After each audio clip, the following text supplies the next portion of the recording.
Today is March 17th and the whole world is wearing green.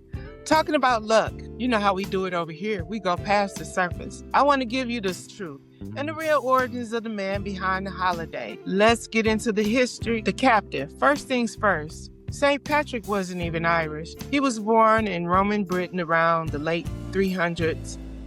And the part they don't always tell you in the fairy tales. At 16 years of age, Patrick was kidnapped by pirates. He was taken across the sea and sold into slavery in Ireland. Does that sound familiar? For 6 long years, he was a shepherd forced to work the hills in total isolation. Imagine that. A young man stolen from his home, surviving in a strange land. In that season of bondage, that's where he found his faith and his voice. Eventually, Patrick escaped.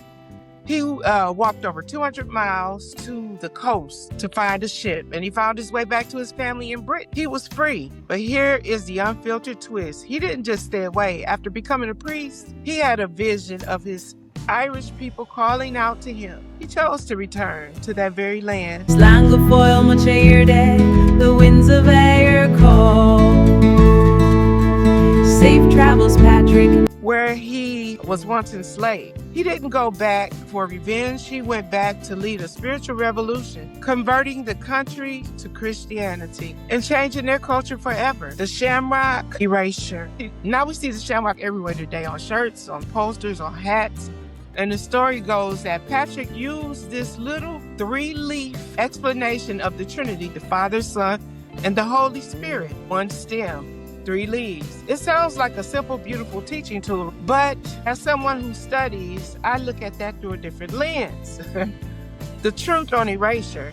You see, when you pick up a piece of nature to redefine a people's faith, you aren't just teaching something new, you are pushing something out. In Ireland, the shamrock was already sacred to the Druids and to the indigenous people long before Patrick arrived. They already had their own deep spiritual connection to the earth. And the number 3, by taking that symbol and rebranding it for the church, it became a tool of cultural erasure. It's the same pattern we've seen across history and across continents.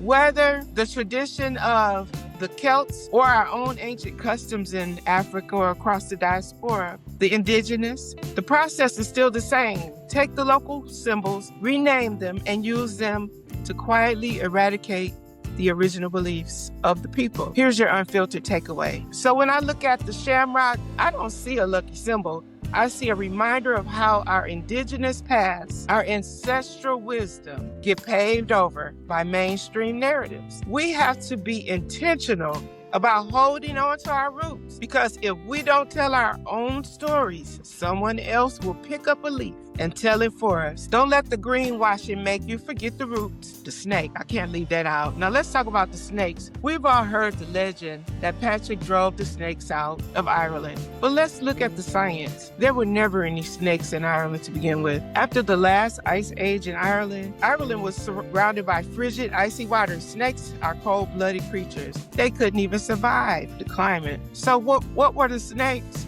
It was driving out the indigenous belief system, the indigenous traditions, and the old pagan ways. When he said he cleared the snakes, he was really talking about him clearing out old cultures to make room for the new church. So when you see the green today, don't just think about shamrocks, think about the man who turned history of slavery into a mission of leadership. Think about the resilience of a people who use this day to claim their own identity. And that's the truth for today.